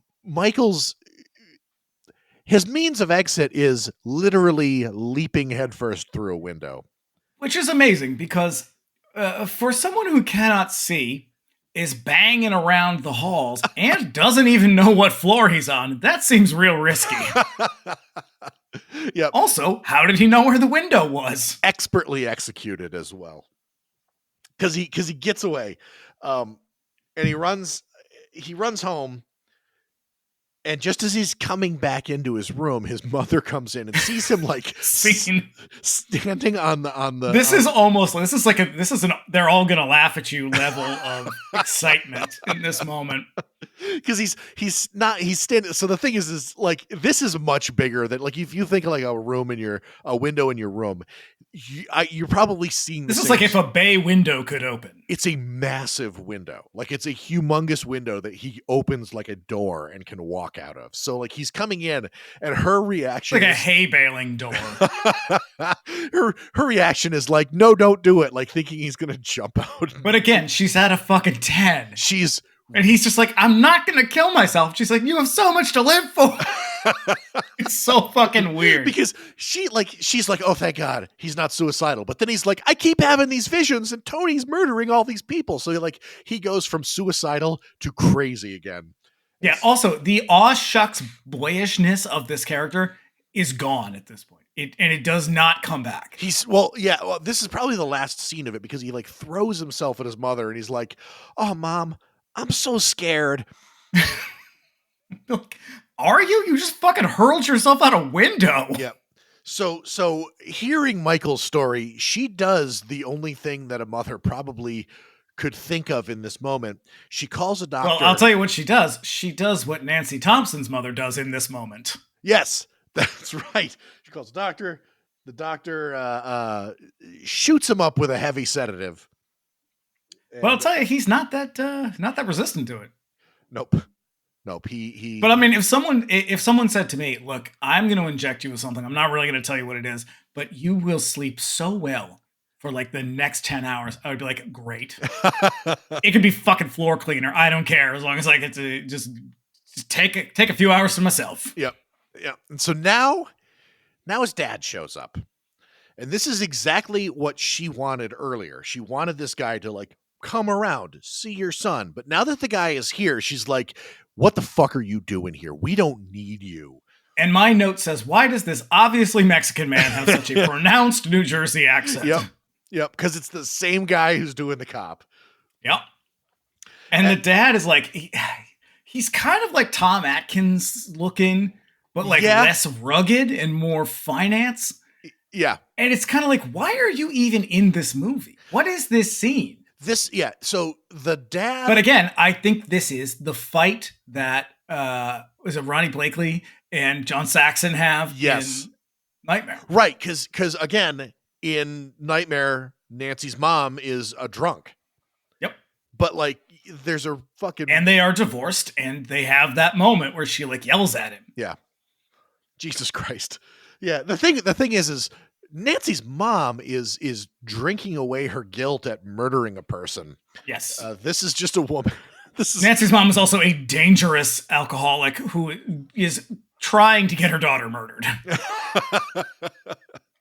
I don't think Michael's mother is quite there. No. She's just an alcoholic. And here's my thought about this, though, because I was thinking about this earlier, that obviously this movie is pulling from so many American movies. And this is a thing that I think a lot of international movies do when they're trying to kind of give the air of American films. But the problem is like, Nightmare on Elm Street is a groundbreaking movie. It's also a very well-written movie. Yeah. Like, it is a well thought out, well executed film. It is a cohesive story. It's got some fucking plot holes in it, and it's obviously very outrageous. But it is from beginning to end, someone thought this thing through. Yeah. What they're doing is just pulling disparate pieces from different movies and jamming them all together. And it's like, you're not the one thing you're missing. You have the enthusiasm. It's Rob Zombie. You have the enthusiasm for what you're doing, and that is why I am so endeared. But you don't have the talent to pull it off. You have not written a coherent story. It is just a bunch of weird shit from other movies that you've mushed together. I would like to actually kind of, because this is not the first time we've seen this. They do, filmmakers do this shit all the time. My question is, to what purpose does it serve to just lift whole scenes from other movies? I think to be familiar. Maybe. Because like this is very, but they rushed through this movie. They made this thing in 6 weeks. Yeah, for $300,000, and it sounds like we are being very critical.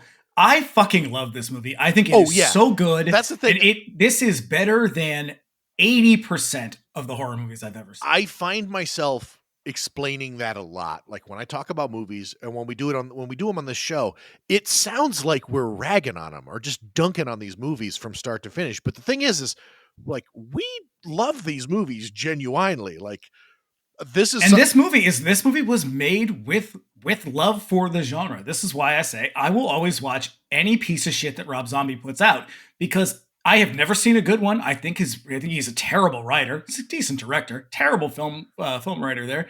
And I will keep watching it because it is made with love. That's all I really fucking care about. It is so much fun to watch.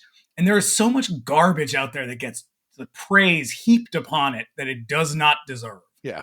And that is why I just want to make it very clear that while we are mocking this film, I genuinely love this movie. Yeah, like so much. This comes from a very real place. Like when I talk about this, I'm talking from the heart. Like I fucking love them, but I also recognize how ridiculous they are. Yeah. And I love them for that.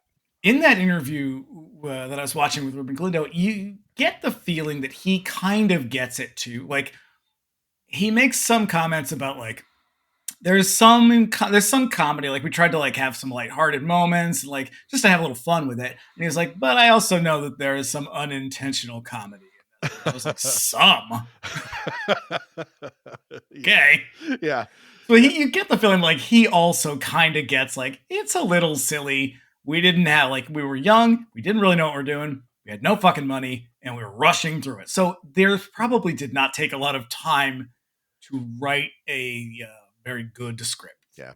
Well, I'm glad to know that he's got a sense of humor about it. Cause like there's some guys... he seems like a really great guy. Like you get the feeling that he really appreciates film.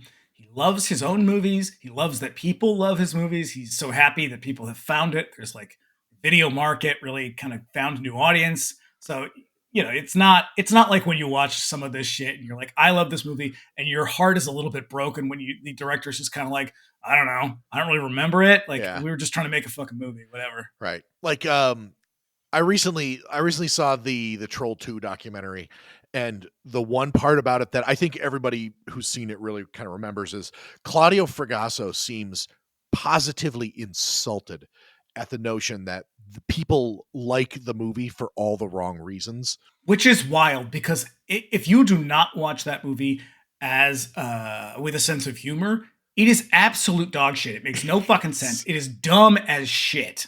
Yeah. And it is a terrible, terrible movie. There's a reason why the fucking documentary is called Best Worst Movie. Yep. So let's get back to the movie here.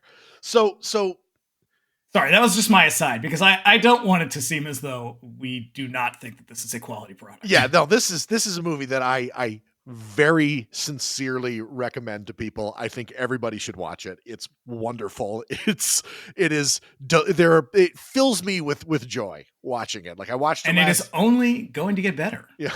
So, oh my God, because things are about to turn really strange.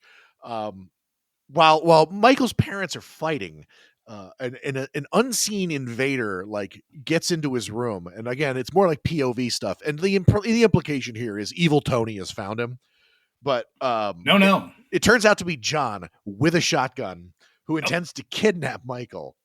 And so Michael, being sedated, ends up getting fireman carried out. So he fucking just chucks him over his shoulder. Yep. And in the morning, we find out that John thought to make a person out of pillows. So that's my question, because you see him throw him over his shoulder and then exit through the window. Did he come? That means that he either came back to put the pillows in the bed to make it look like a person, sort of a la Ferris Bueller's Day Off. Yeah. I love it. I'm going to see how many teen 80s movies I can check here. Yep. Oh, we've got a few of them. What are we up to? 3 or 4 now? More, I think. When Michael wakes up, he's still in the PJs. He finds out that John intends to kill him because he thinks that he killed Christy. So It's a fair assumption. Yeah. So the only thing that Michael thinks to do is to tell him the story about the evil red eyes and evil Tony and the visions that he has, because that's gone so well for him so far. Yep. So this is enough to, I guess, convince John to go to Tony's place. So they go. I mean, he is no less understanding or any less angry. No. He's still at an 11 with a shotgun. Yep. So they go to Tony's sad bachelor pad. And they find the place completely empty. They find the crucifix that was over his bed, like desecrated, like jammed into the wall, like stabbed through. It's the just wall. like everybody in this fucking movie has a drinking problem. Everybody has a drinking, and this is not the end of it. Because these are all teenagers, supposedly teenagers, and everybody's just like, "Get me a beer, get me a drink." Yeah. Don't you have a shift to work at the hospital? Oh yeah, and grown-ass adults like offer him alcohol later on. In the craziest scene of the movie, which I think that's the 8th time I've said that. Yeah, this is an escalation of madness. So they are also watching Cemetery of Terror. They watch Cemetery of Terror to pass the time. So regrettably, Michael takes the time to change out of his PJs, and that's the last we see of him. And that is the last we will see of him. Yep. The thing but he actually leaves the pajama pants on. That's right. He puts jeans on. He puts the pants on over the PJs. Now, I don't know about you. Jeans, I do not wear baggy jeans. I wear regular jeans like everybody else. And I can't imagine having like sweatpants on underneath them. It would look weird on top of it all. Like they just fit very strangely. It might look like and he tucks his shirt in, no belt. No. And the thing is up to this point, like also he's putting on Tony's pants. That's right. We're lucky they fit. Everybody in this movie from this point on is going to be screaming. Like everybody screams. All of their lines are delivered at a scream. It is like we are watching Demons 2. Like everybody is going to scream even when they don't have to. And listen, they paid for all of those blanks, all that ammunition. They're going to use every single one of them. Oh my God. Yes, they are. So as they're hanging out, waiting, Tony does the whole head through the TV thing again in front of John, and he tells him that Virgil is the killer. So from this point on, we're at about an hour and 10 minutes into a 90-minute movie. So Virgil was mentioned at the very beginning of the movie. This is the next time we're going to hear his name, and I believe it's about the last time we're going to hear his name. And there is no indication at any point that either of them have become possessed. Right. So, so now John is convinced because they've got to go and they've got to save another one of their friends, Robert. Because he makes the rose float up in the air. That's right. He does all sorts of like supernatural stuff. When I thought, is Tony magic? Yeah. Let's just go with that. You're going to have to, I mean, who cares? Yeah, why not? A lot of this, you're doing yourself a favor watching this if you just go, sure. Okay. So John pulls a gun out of his waistband, asks Michael, You know how to use this? And the answer is absolutely not. Nope, because he's going to use it. And he will demonstrate that over and over again. He's going to use it dangerously. So now they have to go and save Robert, who is drunk and wearing very, very drunk. Wearing no pants. He is this is where we get a little comedy. Things get a little light. They drag him out. None of the nudity in this movie is titillating. It is all very uncomfortable. Yeah, there's more of it than you're expecting. So everybody's an alcoholic in this movie. And so they're trying to get Robert to get into the car with them, but he's like, I'm standing out here in my underwear. I need to get pants. I'm going to go get pants. And they're like, whoa, wait. You're not going anywhere, mister. And so look, Michael has 2 pairs on. Why doesn't he just give him one? Jesus, I didn't even think of that. He could just give him one of his pants. Mm-hmm. So he goes into the place to get Robert pants. And John threatens him with the shotgun, telling him to get in the car, which he does by climbing through the window. Yes. And so now, isn't this when he screams at him, "Do you believe in Satan?" That's the part that's coming up. So now with Robert in the car and Michael gone, this is they know that they've got to protect this guy to keep him alive. This is the part where John's like, "Oh, sweet, the bodega's open. I'm going to go over there and buy some smokes. Gotta get some Marlboros. Yeah, specifically Marlboro Reds." But he's got the shotgun with him. And so the guy, this scene is actually kind of good. It's pretty because it's goofy as hell, but it works. It's out of nowhere. So he goes in, he's got the shotgun. The guy thinks he's being robbed, and so he gives him the cigarettes.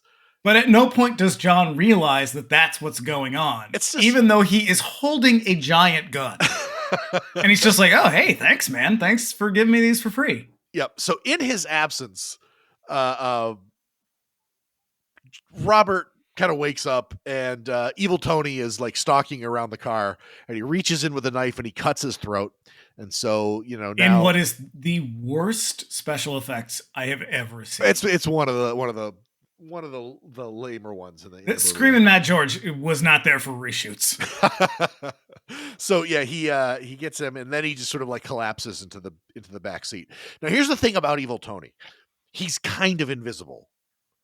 Yeah, kind of is the key words here, because John can see him, but he also can't see him. Yeah, like it's there. If that makes any sense, and it doesn't. Because we do this with the red eyes also. Like the red eyes are supposed to blind Michael, but sometimes they do and sometimes they don't. Everything gets a little inconsistent. And this is one of the times, because like Robert's dead in the back of the car, and John is just like hanging out, smoking butts. And Michael gets the red eye, like killer POV thing, and he sees him like going. He's flopping around the hall, trying to get down the stairs, like rolling down the stairs. Too drunk to fuck. And so seriously, he's like, he gets outside and he's screaming for John, who is oblivious. He's in the car, and this is the part where John suddenly looks into the rear view, and Evil Tony's in the back making like monster faces at him, and that's but also kind of still giving you Goofy Tony face. He's giving him, and for that I thank him. He's giving him Tony face with the Screaming Mad George like makeup appliance on. And again, I will say this: the Tony makeup, the Virgil makeup, it actually looks pretty good. By the end of the movie, here it looks a little shitty. By the end of the movie, it looks pretty good. Right, because it's a bit of a progression. It's by the last part of the movie, he's like desiccated and fucked up looking. It's really good, and it's that kind of like gooey, rubbery effect that like Screaming Mad George is kind of known for.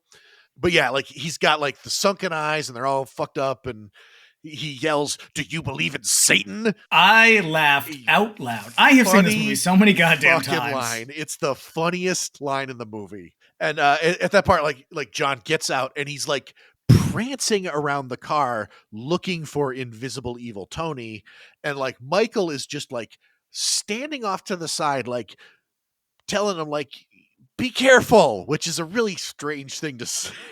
Well, he's just blind firing a shotgun everywhere. Apparently they had like one shell left, and he turned and fired it like at the camera, which of course they really like ruins the shot, obviously, because even though it's a blank, it's still, there's gas explosion. And shit inside the shell. So they had to go out and find. They were like, we found someone who had a couple shells of like blank shells, and I was like, "You're just buying random like you Alec Baldwin?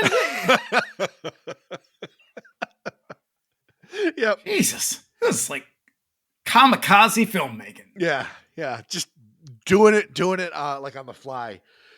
But so Tony, evil Tony makes himself visible to John, who then like shoots him with the shotgun and knocks him over, and then he's like, it's a real madcap moment. Yeah, It's like it's a real like. It wouldn't surprise me if he popped up and booped him on the nose. Like it has that kind of vibe to it. Yeah, and so John's like prancing around, jumping up and down. And he gets into the car for some reason. He's climbing through the car, and he does the ultimate rookie mistake where he sticks his head out the window, and evil Tony stabs him with the knife from below. And this is such a fucking cool kill. It's like the scene in The Prowler where like the guy, I believe he said Ruben Galindo said this was one of his favorite shots. Yeah, because he gets stabbed basically through the mouth from like underneath, and you can see, if you're watching closely, you can actually see the appliance kind of like extend inside of his mouth. Yep. So it looks as though the knife is like passing through it. It's a legitimately very cool effect. And that's it for John. And so now it's also it for cool effects. Yeah. That was really the hero shot. And so now Michael flees on foot. Virgil. Now, listen, he cannot seem to find or make his way down a flight of stairs, but he can run down a street blind firing a gun behind him with no problem. Yeah. Evil Tony loses the knife somehow at this point, I think. I think when he shoots him, he knocks it out of his hand. That's right. Yeah. So now Michael's running down the streets of Mexico City, being pursued by invisible evil Tony, who's driving John's car. And he gets waylaid by some cops who arrest him. One of whom calls him Toilet Face. Toilet Face. Come here, Toilet Face, he says. Such a that classic American phrase. Yeah. And so, but then the car that he says, he's like, the red car is trying to kill me. And so the cops turn and like, there's the red car. And then they go to look at it and like all the bodies flop out of it.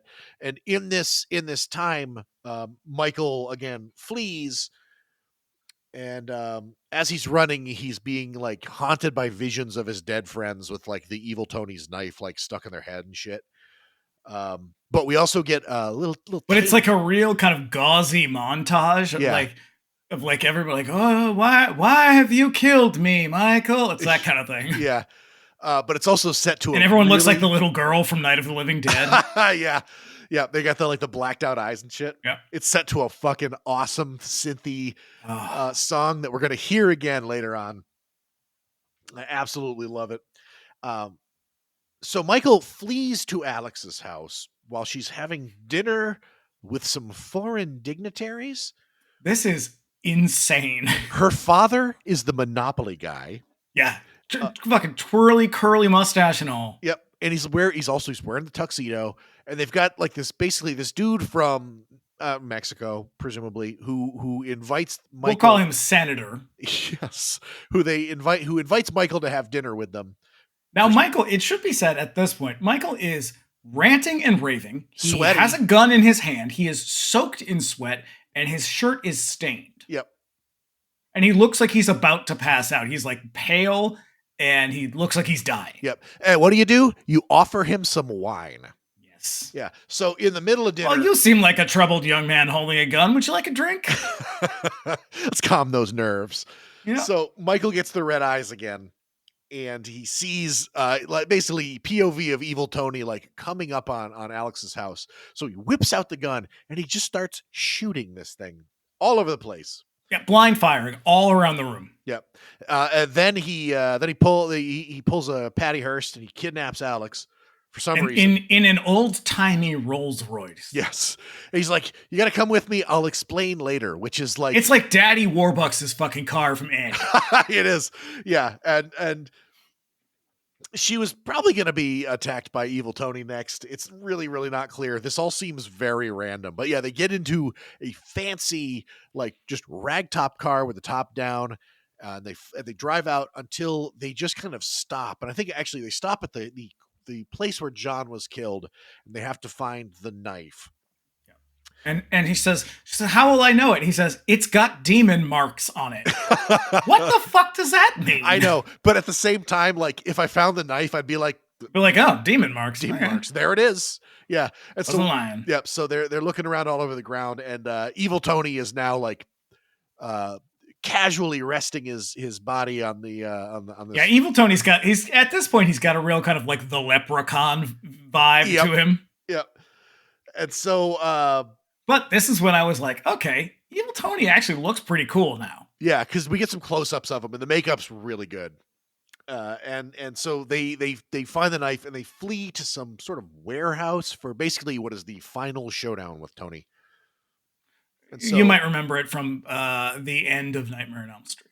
Yep. And so Michael, they're in the foundry. Yep. They run through this, and Michael manages to get Alex out of the warehouse alive, and he tells her that he loves her, but he has to go back and fight Evil Tony.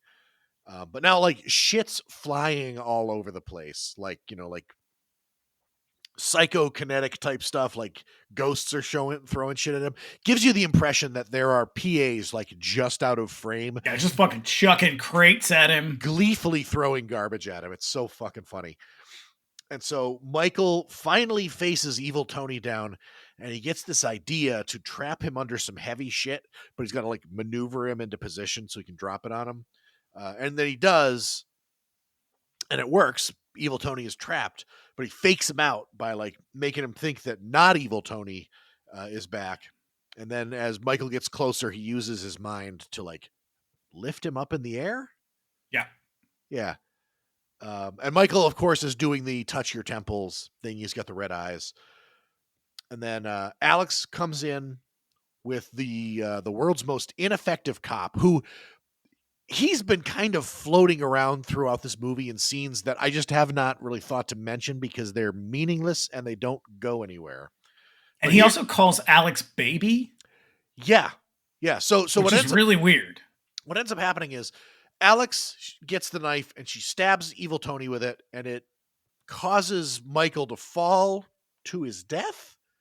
But it also kills Evil Tony. It kills Evil Tony. And I have to say, is it really a tragedy? Because let's be honest, Tony didn't exactly have a lot going for him before he got possessed either. He had some problems. Yeah. If anything. If his apartment was anything to be judged, I think she did him a favor. Yeah. But yeah, so now Evil Tony's gone. Regular Tony is back, and he apologizes just before dying. And this is when the part where like the cop is sort of like consoles her, and he's like, "Hey, baby, I'm sorry," or something like that. It's really, really weird. And it's like, so one of the things that Ruben Galindo says is that John Michael Bischoff, one of the things about having him there was that he could kind of correct some of the dialogue if it sounded a little wonky or clunky, like if it was, it's not American English. And so maybe he was in the bathroom when they shot that or something, because that is a very familiar thing to say to someone that you don't know. Yeah. And so now we cut to the funeral. And it's just a funeral scene. But Alex has the rose that he gave her originally, and it's withered, because it's a fucking rose. And so it's a magic rose. It's like the end of Beauty and the Beast. Yeah, it's the rose. And so she like takes it and throws it onto his coffin as it's being lowered, and when it lands, it's perfectly alive and brand new again. And so don't worry, everybody. Everything's okay. They still love each other, except he's dead. Yep. And she like looks to the sky and smiles. Roll credits. Play and cue that fucking banger. That badass song. It's called Don't Panic. And it's composed and performed by the film star John Michael Bischoff. Now, why this has not been released on vinyl is confusing, and it is a shame. I would bet that the original materials are just gone. They just don't exist. The only anymore. Excuse that because this is a song that I wish we got the full thing, because we don't even get to hear the whole song. It plays over. No, and it sounds like he recorded this like in his bedroom with like a fucking little MIDI player, and that's it. Yeah, yeah. Like he's like if it were around today, he'd be singing it into his phone. Like it's that quality, but it's such a cool. It's awkward and it's weird, but it's also really cool. It's perfect. It fits it perfect. Yep, I love it. That's it. That's Don't Panic. God, this movie is so fucking good. It is. It's a special thing. It is a really, really fun, very stupid, very, very stupid movie. But I'll tell you what, I thank fucking God I just put this on one day because it has opened up a whole new realm of cinema for me. yeah, because like I mean, you've really followed up. Like I've watched like the Vacations of Terror movies, and I've watched the like the other Ruben Galindo movies. But like you've kind of gone deep. Like you've watched the Rene Cardonas, and that's it's great stuff. I mean, it's not all great. Some of it sucks, but yeah. But I mean, they can't all be gems. Nah, but it's also it's really weird because it's a whole world of like genre movies that for whatever reason I've never really watched until just recently, and it's mostly because they just haven't been available. Like this is not a movie that was ever. And you can find most of this shit on Tubi, but before that it was like Shudder had a couple of them, but mostly whatever they had from whatever the license with Vinegar Syndrome was. Yeah, yep, and that remains.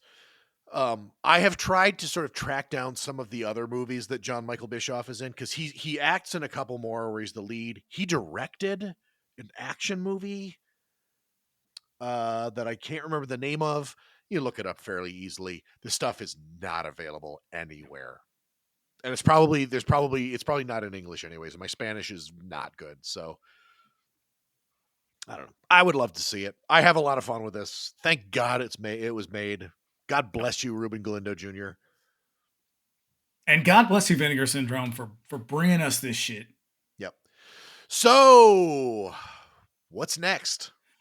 Oh man, it is October, and we are going to be running through 3 versions of Halloween. And guess what, everybody? I have very strong feelings about all 3 of them. Yeah. But it probably comes as no surprise, because if anyone has learned anything about me, it's that I have very strong feelings about things in general. You have takes. I sure do. Yeah. We're going to be starting with 2018. Is that when that one came out? Yep. That you liked that one. I do. And I'll tell you what, I know that they are not popular at all. I know that people not with me, they're not. People, especially the last one. I have a very different take on those movies than I think other people do. And that's why I sort of give them a pass. Originally, the way I wanted to do this was like, we would just say like, oh, hey, all right, our next movie is Halloween. And everybody would be like, hooray, 1978. And then we just do this one. And then we'd go, okay, our next one is Halloween, and not say which one. I ruined the bit. No, but also that makes it really hard to promote upcoming episodes if we're just alluding that every week we're doing the John Carpenter Halloween. So which I would happily just do the John Carpenter Halloween 3 times. Yeah. Because I've probably got hours upon hours of shit to say about that movie. So we're starting with 2018 and we're working backwards. Yep. So we'll see you next time in a week, I believe. Yep. With Halloween.